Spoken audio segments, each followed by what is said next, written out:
Welcome and welcome back to my YouTube ಚಾನಲ್ನ ನಿಮ್ಮ ಸುಷ್ಮಾ ಮಾತಾಡ್ತಾ ಇರೋದು. ಇವತ್ತಿನ ಟಾಪಿಕ್ ಬಂದು ನಿಮ್ಮ ಮತ್ತು ನಿಮ್ಮ ಪರ್ಸನ್ನ ಮಧ್ಯೆ ಇರುವಂತಹ ಕರೆಂಟ್ ಎನರ್ಜೀಸ್, ಕರೆಂಟ್ ಸಿಚುವೇಶನ್ಸ್ ಏನು ಅಂತ ಅಂದ್ಬಿಟ್ಟು ನೋಡೋಣ.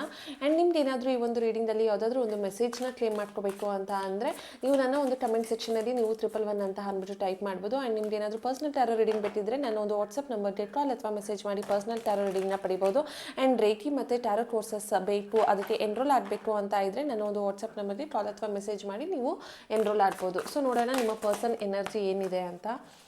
ಓಕೆ, ಫೈವ್ ಆಫ್ ಸ್ವಾರ್ಡ್ ಅಂತ ಅಂದರೆ ಇಟ್ಸ್ ನಿಮ್ಮಿಬ್ಬರ ಮಧ್ಯೆ ಒಂದು ಮಿಸ್ಅಂಡರ್ಸ್ಟ್ಯಾಂಡಿಂಗ್, ಮಿಸ್ಕಮ್ಯುನಿಕೇಷನ್, ಅಥವಾ ಒಬ್ಬರ ಮೇಲೆ ಒಬ್ಬರು ಒಂದು ನೆಗೆಟಿವ್ ಮೈಂಡ್ಸೆಟ್ಟಿಂದ ದೂರ ಆಗಿದ್ದೀರಾ.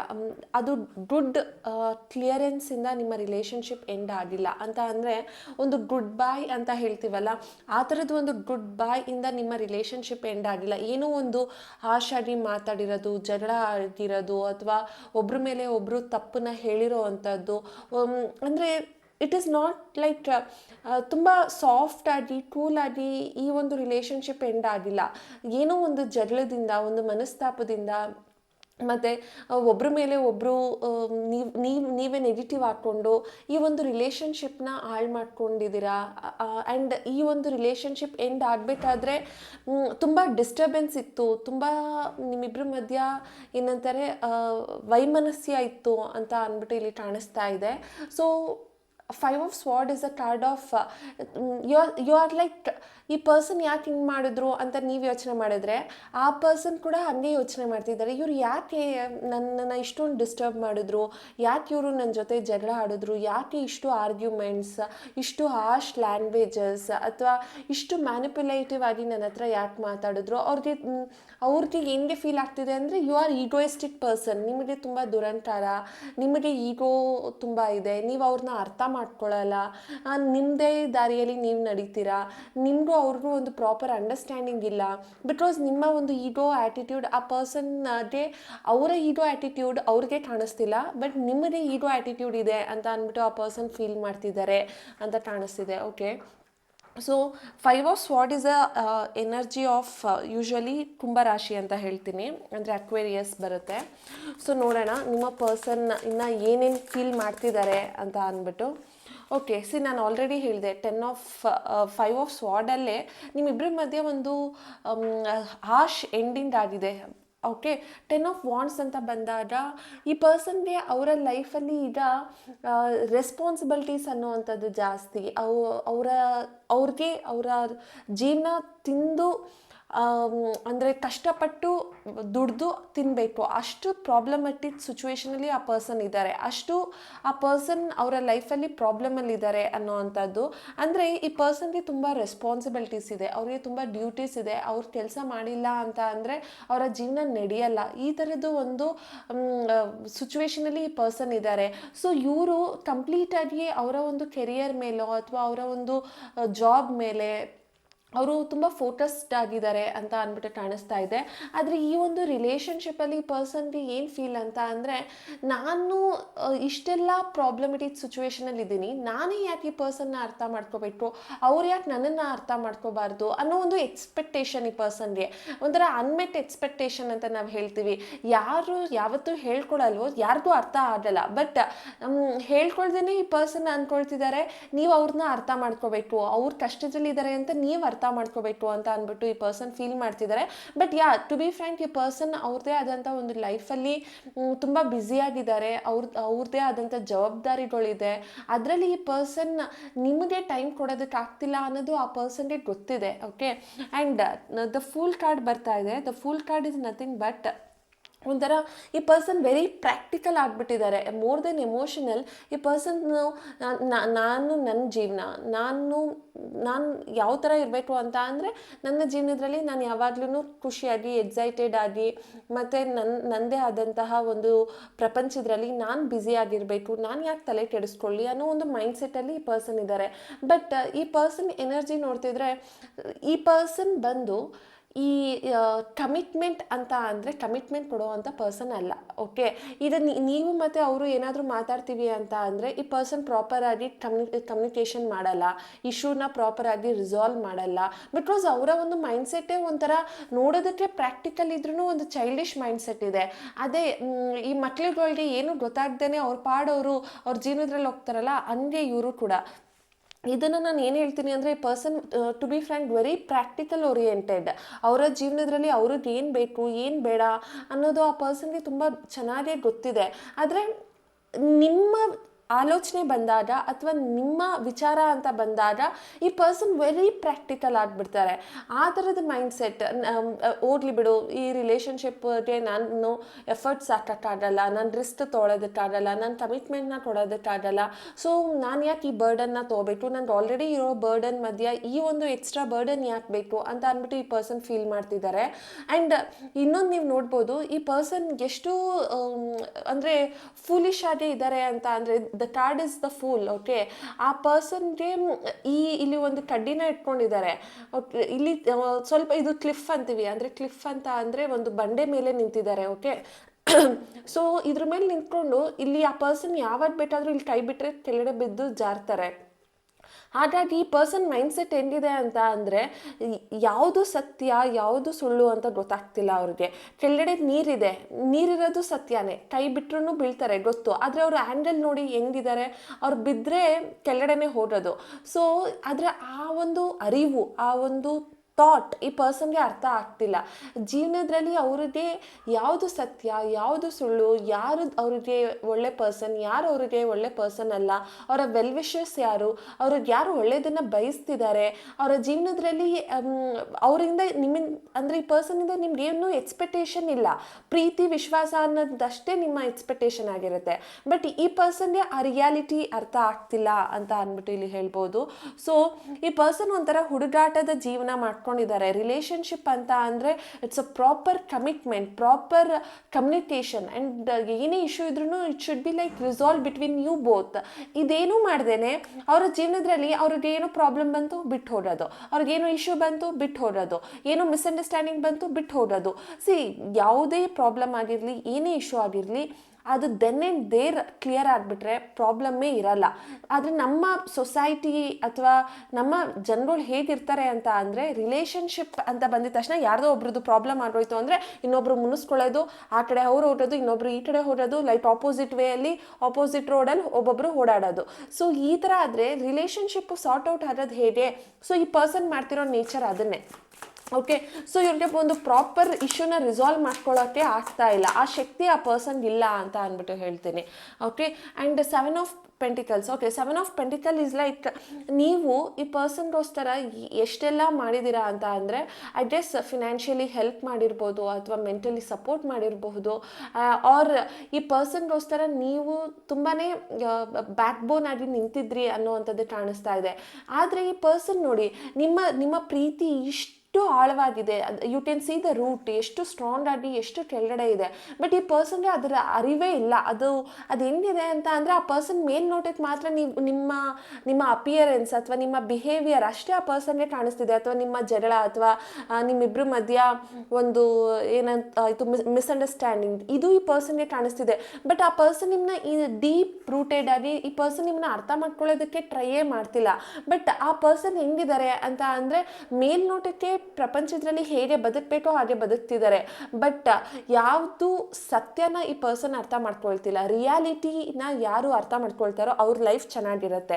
ಬಟ್ ಈ ಪರ್ಸನ್ ರಿಯಾಲಿಟಿನ ಅರ್ಥ ಮಾಡ್ಕೊಳ್ತಿಲ್ಲ, ಎಲ್ಲ ಮೇಲ್ನೋಟಕ್ಕೆ ನೋಡ್ತಿದ್ದಾರೆ. ಒಬ್ಬ ಮನುಷ್ಯನ ನಾವು ಜಸ್ಟ್ ಅವ್ರ ಅಪಿಯರೆನ್ಸಿಂದ ಅಥವಾ ಅವರ ಮೈಂಡ್ಸೆಟ್ಟಿಂದ ಅಳಿಯೋದಕ್ಕಾಗಲ್ಲ. We have to spend some time with them. Okay, ಅವ್ರು ಯಾವ ಥರ ಯೋಚನೆ ಮಾಡ್ತಿದ್ದಾರೆ, ಅವ್ರ ಲೈಫಲ್ಲಿ ಏನು ನಡೀತಾ ಇದೆ ಇದು.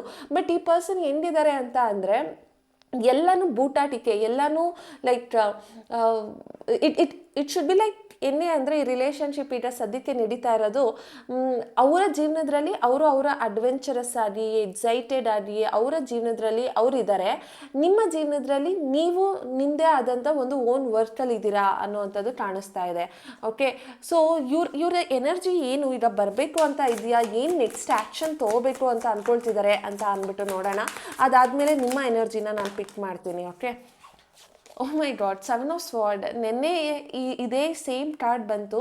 7 of swords is a card of ನಿಮ್ಮನ್ನು ಅವರು ಯಾವಾಗ್ಲೂ ನೋಡ್ತಿರ್ತಾರೆ. ನೀವು ಆನ್ಲೈನಿಗೆ ಬರೋದು, ಆಫ್ಲೈನಿಗೆ ಬರೋದು, ಅಥವಾ ನೀವು ಎಲ್ಲಾದರೂ ಹೋಗ್ತಿದ್ರೆ ಎಲ್ಲಿ ಹೋಗ್ತಿದ್ದೀರಾ ಅಂತ ನೋಡೋವಂಥದ್ದು. ನೀವು ಇನ್ಸ್ಟಾ ಅಥವಾ ಯಾವುದಾದ್ರೂ ಸೋಷಿಯಲ್ ಮೀಡಿಯಾ ಆ್ಯಪಲ್ಲಿ ಇದ್ದರೆ ನೀವು ಯಾರ ಜೊತೆ ಮಾತಾಡ್ತಿದ್ದೀರಾ ಅಂತ ನಿಮ್ಮ ಮೇಲೆ ಒಂದು ಫೋಕಸ್ ಇರುತ್ತೆ, ಎಷ್ಟೇ ದೂರ ಇರಿ. ಆದರೆ ಈ ಪರ್ಸನ್ಗೆ ಒಂದು ಕಣ್ಣು ಯಾವಾಗಲೂ ನಿಮ್ಮ ಮೇಲೆ ಇರುತ್ತೆ ಅಂತ ಅಂದ್ಬಿಟ್ಟು. But 7 of swords is a card of cheating card. ಯಾಕೆ ಇದು 7 ಆಫ್ ಸ್ವಾರ್ಡ್ನ ನಾನು ಚೀಟಿಂಗ್ ಕಾರ್ಡ್ ಅಂತ ಯೂಶ್ವಲಿ ಹೇಳ್ತೀನಿ ಅಂದರೆ, ಯು ಕ್ಯಾನ್ ಸಿ ಈ ಪರ್ಸನ್ ಎಷ್ಟು ಅವರ ಒಂದು ಲೈಫಲ್ಲಿ ಎಲ್ಲ ಪ್ರಾಬ್ಲಮ್ಸ್ನ ಬಿಟ್ಟು ಅವ್ರದ್ದೇ ಆದಂಥ ಆಲೋಚನೆಯಲ್ಲಿ ಅವರು ಈ ಕಡೆ ಹೋಗ್ತಾ ಇದ್ದಾರೆ. ಅಂದರೆ ಈ ಪರ್ಸನ್ ಅವರ ಫೇಸ್ನ ತೋರಿಸ್ತಿಲ್ಲ, ಕೈಯಲ್ಲಿ ನೈಫ್ ಇದೆ, ಸ್ವಾರ್ಡ್ ಇದೆ. ಸೊ ಇಟ್ ಮೀನ್ಸ್ ದ್ಯಾಟ್ ಈ ಪರ್ಸನ್ ಬಂದು ಸ್ವಲ್ಪ ಡಬಲ್ ಗೇಮ್ ಮಾಡ್ತಾರೆ, ಚೀಟಿಂಗ್ ಮಾಡ್ತಾರೆ, ನಿಮ್ಮನ್ನು ಅರ್ಥ ಮಾಡ್ಕೊಳ್ಳೋದಕ್ಕೆ ತುಂಬ ಕಷ್ಟಪಡ್ತಾರೆ. Because at the end of the day sword ಅಂತ ಅಂದರೆ ಅದು ಪಾಸಿಟಿವ್ಗೂ ಯೂಸ್ ಮಾಡ್ತೀವಿ, ನೆಗೆಟಿವ್ಗೂ ಯೂಸ್ ಮಾಡ್ತೀವಿ. ಸ್ವಾರ್ಡ್ ಅಂದರೆ ಕತ್ತಿ. ಓಕೆ, ಸೊ ಈ ಪರ್ಸನ್ ಬಂದು ಜೀವನನ ಅವ್ರಿಗೆ ಹೇಗೆ ಬೇಕೋ ಹಾಗೆ ತೊಗೊಂಡೋಗ್ತಾ ಇದ್ದಾರೆ. ಓಕೆ, ಈ ಒಂದು ರಿಲೇಷನ್ಶಿಪ್ಪಲ್ಲಿ ಆ ಪರ್ಸನ್ಗೆ ಥರ್ಡ್ ಪಾರ್ಟಿ ಎನರ್ಜಿ ಕೂಡ ಇರೋವಂಥ ಚಾನ್ಸಸ್ ಇರುತ್ತೆ. So because of that selfish ಆಗಿ ಅವರು ನಿಮ್ಮನ್ನ ಚೀಟ್ ಮಾಡಿ ಅವ್ರದ್ದೇ ಆದಂಥ ಒಂದು ಓನ್ ಲೈಫ್ನ ಅವರು ಲೀಡ್ ಮಾಡ್ತಿದ್ದಾರೆ ಅನ್ನೋವಂಥದ್ದು ಇಲ್ಲಿ ಕಾಣಿಸ್ತಾ ಇದೆ. ಓಕೆ, ಆ್ಯಂಡ್ 2 ಆಫ್ ವಾಂಡ್ಸ್ ಅವ್ರು ಬರ್ತಾರಾ ಅಂತ ನಾನು ಆ್ಯಕ್ಷನ್ ಕಾರ್ಡ್ನ ಕೇಳಿದ್ರೆ ಅವರ ಬಿಹೇವಿಯರ್ ತೋರಿಸ್ತಾ ಇದೆ. Okay, so 2 of wand is a card of planning. ಅವರು ಪ್ಲ್ಯಾನ್ ಮಾಡ್ತಾರೆ ಬಟ್ ಆ್ಯಕ್ಷನ್ ತೊಗೊಳ್ಳಲ್ಲ. ಅವ್ರಿಗೆ ನಿಮ್ಮನ್ನ ಟ್ರಾವೆಲ್, ನಿಮ್ಮ ಜೊತೆ ಹೊರಗಡೆ ಬರಬೇಕು, ನಿಮ್ಮ ಹತ್ರ ಮಾತಾಡಬೇಕು ಅಂತ ಅನ್ಸುತ್ತೆ. ಯು ಕ್ಯಾನ್ ಸಿ ಇಲ್ಲಿ ಒಂದು ಬಸ್ ಇದೆ, ಓಕೆ, ಗ್ಲೋಬ್ ಇದೆ. ಸೊ ಇಟ್ ಮೀನ್ಸ್ ದಟ್ ಈ ಪರ್ಸನ್ ನಿಮ್ಮ ಹತ್ರ ಒಂದು ಕಮ್ಯುನಿಕೇಷನ್ ಮಾಡಬೇಕು ಅಥವಾ ನಿಮ್ಮ ಹತ್ರ ಒಂದು ಅವರ ಫೀಲಿಂಗ್ಸ್ನ ಹೇಳ್ಕೋಬೇಕು ಅಂತ ಅಂದರೆ ಈ ಪರ್ಸನ್ ಅಷ್ಟು ಡಿಸಿಷನ್ ಮೇಕಿಂಗಲ್ಲಿ ಸ್ಟ್ರಾಂಗ್ ಆಗಿಲ್ಲ. ಸೊ ಆ ಪರ್ಸನ್ ಏನು ಪ್ರಾಪರಾಗಿ ಡಿಸೈಡ್ ತೊಗೊಳ್ತಿಲ್ಲ. This is not action card. Actually ಇದು ಆ್ಯಕ್ಷನ್ ಕಾರ್ಡ್ ಅಲ್ಲ. ಈ ಒಂದು ಕಾರ್ಡ್ ಬಂದು ಏನು ಅಂತ ಅಂದರೆ ಇನ್ಆಕ್ಟಿವ್ ಕಾರ್ಡ್. ಸದ್ಯದ ಪರಿಸ್ಥಿತಿಯಲ್ಲಿ ಅವ್ರು ಏನೋ ಒಂದು ಆ್ಯಕ್ಷನ್ ತೊಗೊಳೋದಕ್ಕೆ ರೆಡಿ ಆಗಿಲ್ಲ. ಸುಮ್ಮನೆ ಜೀವನದಲ್ಲಿ ಏನು ಫ್ಲೋ ಬರುತ್ತೆ ಆ ಫ್ಲೋನ ಅವರು ತೊಗೊಂಡು ಹೋಗ್ತಿದ್ದಾರೆ ಅಂತ ಅಂದ್ಬಿಟ್ಟು ಅರ್ಥ. ಸೊ ಈಗಲೇ ಸದ್ಯಕ್ಕೆ ನಾನು ನೋಡ್ತಿಲ್ಲ ಈ ಪರ್ಸನಿಂದ ಏನಾದರೂ ಒಂದು ಆ್ಯಕ್ಷನ್ ಬರುತ್ತಾ ಅಂದರೆ, ಈಗಲೇ ಸದ್ಯಕ್ಕಂತೂ ನಿಮ್ಗೆ ಈ ಪರ್ಸನಿಂದ ಯಾವುದೇ ಒಂದು ಆ್ಯಕ್ಷನ್ ಅನ್ನೋವಂಥದ್ದು ಸಿಗಲ್ಲ ಅಂತ ಅಂದ್ಬಿಟ್ಟು ಹೇಳ್ತೀನಿ. ಬಟ್ ಹೌವೆವರ್ ನಿಮ್ಮ ಎನರ್ಜಿನ ನಾನು ನೋಡಬೇಕು ಅಂತ ಅನ್ನಿಸ್ತಾ ಇದೆ. ನಿಮ್ಮ ಥಾಟ್ ಪ್ರೊಸೆಸ್ ಏನಾಗಿದೆ, ನಿಮ್ಮ ಮೈಂಡ್ ಏನಾಗಿದೆ, ನೀವು ಯಾವ ಥರ ಇದ್ದೀರಾ ಅಂತ. I will just pick only 2 cards. Okay, fine. Okay, the hierophant ಮತ್ತು 6 ಆಫ್ ವಾಂಡ್ಸ್ ಬರ್ತಿದೆ. ಹೈರೋಫ್ಯಾಂಟ್ ಇನ್ ದ ಸೆನ್ಸ್, ನೀವು ಎಷ್ಟೊಂದು ಜನ ಐ ಗೆಸ್ ಟ್ಯಾರೋ ರೀಡರ್ಸ್ ಅಥವಾ ಆಸ್ಟ್ರಾಲಜರ್ಸ್ ಅಥವಾ ಬೇರೆ ಬೇರೆ ಒಂದು ಏನಂತಾರೆ ಈ ಅಕಲ್ಟ್ ಸೈನ್ಸಲ್ಲಿ ಇರ್ತಾರಲ್ಲ, ಅವ್ರನ್ನ ನೀವು ಮೀಟ್ ಮಾಡ್ತಿರ್ಬೋದು ಅಥವಾ ಅವ್ರ ಹತ್ರ ನೀವು ಹೋಗಿ ನಿಮ್ಮ ಒಂದು ರಿಲೇಷನ್ಶಿಪ್ಗೆ ಸಜೆಷನ್ಸ್ನ ತೊಗೋತಿರ್ಬೋದು ಅಥವಾ ಅಡ್ವೈಸರ್ಸ್ನ ತೊಗೋತಿರ್ಬೋದು ಅಂತ ಅನ್ನಿಸ್ತಾ ಇದೆ. ಬಿಕಾಸ್ ಹೈರೋಫ್ಯಾಂಟ್ನ ನೀವು ಇಲ್ಲಿ ನೋಡ್ಬೋದು, ಒಬ್ಬ ಗುರು ಸ್ಥಾನದಲ್ಲಿರೋದು and these 2 people are disciples ಅಂತ ಅಂದರೆ ಅವರ ಫಾಲೋವರ್ಸ್. ಸೊ ಈ ಥರ ನೀವು ಕೂಡ ಯಾವುದೋ ಟ್ಯಾರೋ ರೀಡರ್ಸ್ ಹತ್ರ ಹೊರಟೋದು, ಆಸ್ಟ್ರಾಲಜಿ ಗುರುಜಿ ಅಥವಾ ಈ ಥರ ಅಂದ್ಕೊಂಡು ನೀವು ಆ ಪರ್ಸನ್ ಬಗ್ಗೆ ತಿಳ್ಕೊಳ್ಳೋದಕ್ಕೆ ಹೋಗ್ತಿದ್ದೀರಾ. ಅಥವಾ ಆ ಪರ್ಸನ್ ಈಗ ಹೇಗಿದ್ದಾರೆ, ಅವ್ರು ಮತ್ತೆ ಬರ್ತಾರಾ, ಅವ್ರು ಏನಾದರೂ ನಿಮ್ಮನ್ನ ಚೀಟ್ ಮಾಡ್ತಿದ್ದಾರಾ ಅಥವಾ ಅವರು ಇನ್ನೂ ನಿಮ್ಮದೇ ಆದಂಥ ನೆನಪಲ್ಲಿದ್ದಾರಾ ಅಂತ ಅಂದ್ಬಿಟ್ಟು ನೀವಿನ್ನೂ ಫಾಲೋ ಅಪ್ ಮಾಡ್ತಿದ್ದೀರಾ ಈ ಪರ್ಸನ್ ಬಗ್ಗೆ ಅನ್ನೋವಂಥದ್ದು ಕಾಣಿಸ್ತಾ ಇದೆ. ಬಟ್ ಸ್ಟಿಲ್ ನಿಮ್ಗೇನು ಅಂತ ಅಂದರೆ ದೇವ್ರ ಹತ್ರನೂ ಕೇಳ್ಕೊಳ್ತಿದ್ದೀರಾ. ಐ ಗೆಸ್ ಇಲ್ಲಿ ಯಾರೋ ಗುರು ಇದ್ದಾರೆ, ರಾಯರು ಆಗಿರ್ಬೋದು ಅಥವಾ ಸಾಯಿಬಾಬಾ ಆಗಿರ್ಬೋದು ಅಥವಾ ದತ್ತಾತ್ರೇಯ ಗುರು ಆಗಿರ್ಬೋದು. ಈ ಥರ ಯಾವುದೋ ಒಂದು ಗುರುಗೆ ನೀವು ಶರಣಾಗಿದ್ದೀರಾ, ಅವ್ರ ಹತ್ರ ಹೋಗಿ ನೀವು ಪ್ರೇ ಮಾಡ್ತಿದ್ದೀರಾ ಈ ಪರ್ಸನ್ ಆದಷ್ಟು ಬೇಗ ಬರಲಿ, ಈ ಪರ್ಸನ್ ಇದ್ರೆ ನನ್ನ ಲೈಫ್ ಹ್ಯಾಪಿಯಾಗಿರುತ್ತೆ, ಇಲ್ಲ ಅಂತ ಅಂದರೆ ನಾನು ಖುಷಿಯಾಗಿರಲ್ಲ, ನನಗೆ ಆ ಪರ್ಸನ್ ನನ್ನನ್ನು ಇಷ್ಟಪಟ್ಟಿಲ್ಲ ಅಂದರೂ ಪರವಾಗಿಲ್ಲ, ಜಸ್ಟ್ ಒಂದು good morning good night message ಇರಲಿ, ನನ್ನ ಒಂದು ಫ್ರೆಂಡ್ಲಿ ಆದಾದರೂ ನೋಡಲಿ, ಆ ಪರ್ಸನ್ ಇರಲಿ ಅಂತ ಯು ಪೀಪಲ್ ಆರ್ ಪ್ಲೀಸ್ ಮಾಡ್ಕೊಳ್ತಿದ್ದೀರಾ ದೇವ್ರ ಹತ್ರ ಹೋಗ್ಬಿಟ್ಟು. ಅದರ ಅವಶ್ಯಕತೆ ನಿಜವಾಗ್ಲೂ ಇದೆಯಾ ಅನ್ನೋದು ಯಾಕೆ ಯೋಚನೆ ಮಾಡ್ತಿಲ್ಲ, I am not sure. But still ನೀವು ಪ್ಲೀಸ್ ಮಾಡ್ತಿದ್ದೀರಾ ಗಾಡ್ ಹತ್ರ. ಓಕೆ, ಸೊ ಅದು ಕಾಣಿಸ್ತಾ ಇದೆ ಎನರ್ಜಿ. ಆ್ಯಂಡ್ 6 ಆಫ್ ವಾಂಡ್ಸ್ ಅಂತ ಅಂದರೆ ಯು ಪೀಪಲ್ ಆರ್ ಸ್ಟಿಲ್ ನಿಮ್ಮ ಒಂದು ಈ ಪರ್ಸನ್ ಜೀವನ ಇವರ ಒಂದು ಚಾಪ್ಟರಲ್ಲೂ ಕೂಡ ನೀವು ನಿಮ್ಮ ಮೇಲೂ ಕೂಡ ನೀವು ಫೋಕಸ್ ಮಾಡ್ತಿದ್ದೀರಾ ಇತ್ತೀಚೆಗೆ ಅಂತ ಅನ್ನಿಸ್ತಾ ಇದೆ. ಅಂತ ಅಂದರೆ ನಿಮ್ಮದೇ ಆದಂಥ ಒಂದು ಕೆರಿಯರಲ್ಲಿ ನೀವು ಫೋಕಸ್ ಮಾಡ್ಕೊಳ್ತಿದ್ದೀರಾ, ಅಥವಾ ನಿಮ್ಮದೇ ಆದಂಥ ಒಂದು ಗುಡ್ ಲುಕ್ಕಿಂಗಲ್ಲಾಗಿರ್ಬೋದು, ಅಥವಾ ಪರ್ಸ್ನಾಲಿಟಿ ವೈಸ್ ಆಗಿರ್ಬೋದು, ಅದನ್ನೆಲ್ಲ ನೀವು ಬೆಳೆಸ್ಕೊಳ್ತಾ ಇದ್ದೀರಾ ಅನ್ನೋವಂಥದ್ದು ಇಲ್ಲಿ ಕಾಣಿಸ್ತಾ ಇದೆ. ಆ್ಯಂಡ್ ಸ್ಟಿಲ್ ಈ ಪರ್ಸನ್ ಇಲ್ಲ ಅಂತ ಅಂದ್ರೂ ನಿಮ್ಮ ಒಂದು ಜೀವನದಲ್ಲಿ ನೀವು ಬದುಕೋದಕ್ಕೆ ಏನು ಮಾಡಬೇಕೋ ಅದನ್ನೆಲ್ಲ ಕೂಡ ನೀವು ಮಾಡ್ಕೊಳ್ತಿದ್ದೀರಾ ಅಂತ ಅಂದ್ಬಿಟ್ಟು ಇಲ್ಲಿ ಕಾಣಿಸ್ತಾ ಇದೆ. ಆ್ಯಕ್ಚುಲಿ ಆ ಪರ್ಸನ್ ಇಲ್ಲ ಅಂದ್ರೂ ಸ್ಲೋಲಿ ಅಕ್ಸೆಪ್ಟೆನ್ಸ್ಗೆ ಬಂದಿದ್ದೀರಾ ಅನ್ನೋವಂಥದ್ದು ಅರ್ಥ ಆಗ್ತಿದೆ. ಈ ಪರ್ಸನ್ ನಿಮಗೆ ರೈಟಾ ರಾಂಗಾ ಅನ್ನೋ ಒಂದು ಅಕ್ಸೆಪ್ಟೆನ್ಸಲ್ಲಿ ನೀವು ಕೂಡ ಇದ್ದೀರಾ. ಸೊ ನೋಡೋಣ ಇನ್ನು ಏನು ಎನರ್ಜೀಸ್ ಇದೆ, ನಿಮ್ಗೆ ಏನಾದರೂ ಗೈಡೆನ್ಸ್ ಇದ್ದರೆ ಏನಿರ್ಬೋದು ಗೈಡೆನ್ಸ್. ಆ new romantic cycle begin. Okay, I don't know ಇದು ಯಾರು ನೋಡ್ತಿದ್ದೀರಾ ಅಂತ ಅಂದ್ಬಿಟ್ಟು, luck is on your side ಅಂತ ಅಂದ್ಬಿಟ್ಟು. ಓಕೆ, ಧನು ರಾಶಿ ಮತ್ತು ಈ ಒಂದು ತುಲಾ ರಾಶಿ ಅವ್ರ ಎನರ್ಜಿಲಿ ತುಂಬ ಕಾಣಿಸ್ತಾ ಇದೆ. ಆ್ಯಂಡ್ ಆಲ್ಸೋ ಈ ಮೇಷ ರಾಶಿ ಮತ್ತು ಕನ್ಯಾ ರಾಶಿ ಎನರ್ಜಿ ಕೂಡ ಇಲ್ಲಿ ತುಂಬ ಇದೆ. Okay, so a new romantic cycle begin and a luck is on your side ಅಂತ ಬರ್ತಾ ಇದೆ. Okay, you can take it as ಏನೋ ಒಂದು ಸಜೆಷನ್, ಅಥವಾ ಯೂನಿವರ್ಸ್ ನಿಮ್ಗೆ ಏನೋ ಒಂದು ಗೈಡೆನ್ಸ್ ಕೊಡ್ತಾ ಇದೆ. ನಿಮ್ಮ ಜೀವನದಲ್ಲಿ ಯಾವುದೋ ಒಂದು ರೊಮ್ಯಾಂಟಿಕ್ ಸೈಕಲ್ ಅಂದರೆ ಏನೋ ಒಂದು ಹೊಸದಾಗಿ ಏನೋ ಒಂದು ಸ್ಟಾರ್ಟ್ ಮಾಡ್ತೀರಾ. ಅದು ರೊಮ್ಯಾಂಟಿಕ್ ಸೈಡ್ ಅಂತಲೇ ನಾನು ಹೇಳಲ್ಲ, ಅಥವಾ ರಿಲೇಷನ್ಶಿಪ್ ಸೈಡ್ ಅಂತಲೇ ಹೇಳಲ್ಲ. ನಿಮ್ಮ ಜೀವನದಲ್ಲಿ ಯಾವುದೋ ಒಂದು ಹೊಸ ನ್ಯೂ ಆಪರ್ಚುನಿಟಿ ಬರುತ್ತೆ, ನ್ಯೂ ಥಾಟ್ ಪ್ರೊಸೆಸ್ಗೆ ಬೀಳ್ತೀರಾ, ಅಥವಾ ಕೆಲವೊಂದು ಸರಿ ನಮಗೆ ಗೊತ್ತಿಲ್ಲದೇ ನಮ್ಮ ಜೀವನದಲ್ಲಿ ಏನೋ ಬದಲಾವಣೆ ಆಗ್ತಾ ಇರುತ್ತೆ, ಅದು ನಮಗೆ ರೆಕಗ್ನೈಸ್ ಮಾಡೋದಕ್ಕೆ ಆಗ್ತಾ ಇರಲ್ಲ. ಬಟ್ ಆ ಒಂದು ಬದಲಾವಣೆ ನಮಗೆ ಏನೋ ಒಂದು ಹೊಸ ದಾರಿ ತೋರಿಸ್ತಾ ಇರುತ್ತೆ. ಆ ಥರ ನಿಮ್ಮ ಜೀವನದಲ್ಲೂ ಕೂಡ ಯಾವುದೋ ನಿಮಗೆ ಗೊತ್ತಿಲ್ಲದೇ ಒಂದು ಪಾತ್ ಅನ್ನೋದು ಓಪನ್ ಆಗ್ತಾ ಇದೆ, ಒಂದು ಲಕ್ ಅನ್ನೋದು ನಿಮ್ಮ ಸೈಡಲ್ಲಿದೆ. ನಿಮಗೆ ಗೊತ್ತಿಲ್ಲದೇ ನಿಮ್ಮ ಜೀವನದಲ್ಲಿ ಏನೋ ಒಂದು ಚೇಂಜಸ್ ಆಗ್ತಿದೆ, ಬಟ್ ಆ ಚೇಂಜಸ್ನ ನೀವು ರೆಕಗ್ನೈಸ್ ಮಾಡದೆ ಹೋದ್ರೂ ಕೂಡ ಆ ಒಂದು ಚೇಂಜಸ್ ನಿಮ್ಮ ಒಂದು ಬೆಸ್ಟ್ ಜೀವನನ ಕೊಡೋದಕ್ಕೇ ಏನು ಆ ಚೇಂಜಸ್ ಬರ್ತಾ ಇದೆ. ಸೊ ನಿಮ್ಗೇನಾದರೂ ಯಾಕೆ ಈ ಪರ್ಸನ್ ಬಿಟ್ಟೋದ್ರು, ಅಥವಾ ಯಾಕೆ ಈ ಪರ್ಸನ್ ಬರ್ತಿದ್ದಾರೆ, ಈ ಥರ ಏನೂ ಥಿಂಕ್ ಮಾಡ್ದೇನೆ ಜೀವನದಲ್ಲಿ ಏನು ಬರುತ್ತೋ ಅದನ್ನು ಎಕ್ಸೆಪ್ಟ್ ಮಾಡಿ, ರಿಯಾಲಿಟಿನ ಫೇಸ್ ಮಾಡಿ. ಏನೋ ಚೇಂಜಸ್ ಇದೆಯಲ್ಲ, ಆ ಚೇಂಜಸ್ ನಮ್ಮ ಒಳ್ಳೆಯದಕ್ಕೆ ಬರ್ತಾ ಇರುತ್ತೆ, ಬಟ್ ನಮ್ಗೆ ಅದು ಲೇಟ್ ರಿಯಲೈಸೇಷನ್ ಆಗುತ್ತೆ. ಸೊ ಆ ಲೇಟ್ ರಿಯಲೈಸೇಷನ್ ಆದ್ರೂ ತೊಂದರೆ ಇಲ್ಲ. ಆದಷ್ಟು ಬೇಗ ಜೀವನದಲ್ಲಿ ಏನು ಬರುತ್ತೋ ಅದನ್ನು ಎಕ್ಸೆಪ್ಟ್ ಮಾಡೋದನ್ನು ಕಲೀರಿ ಅಂತ ಅಂದ್ಬಿಟ್ಟು ಹೇಳ್ತೀನಿ. ಬಟ್ ಹೌವೆವರ್ ಈ ಎರಡು ಕಾರ್ಡ್ ನೋಡಿದ್ರೆ ನಿಮ್ಮ ಲೈಫಲ್ಲಿ ಒಂದು ನ್ಯೂ ಬಿಗಿನಿಂಗ್ ಅನ್ನುವಂಥದ್ದು ಇದೆ ಅಂತ ಕಾಣಿಸ್ತಾ ಇದೆ. ಓಕೆ, ಸೊ ಇದಾಗಿತ್ತು ಇವತ್ತಿನ ರೀಡಿಂಗ್. ನಿಮ್ಗೆ ಏನಾದರೂ ಈ ರೀಡಿಂಗ್ ಇಷ್ಟ ಆಗಿದ್ರೆ ನನ್ನ ಒಂದು ಕಮೆಂಟ್ ಸೆಕ್ಷನಲ್ಲಿ ನೀವು ತಿಳಿಸಿ. Thank you.